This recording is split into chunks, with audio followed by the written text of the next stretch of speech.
আকাশ যখন ফিরতি পথে মন খারাপের সুর, বাতাস তখন নীরব চিঠি পাঠায় বহুদূর বহুদূর।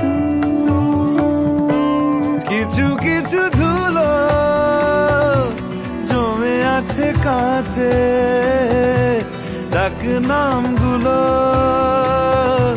ভীষণই ছোঁয়াচে। মরে যাওয়া জমি ভিজে গেলে জলে, চারা গাছগুলো কত কি যে বলে।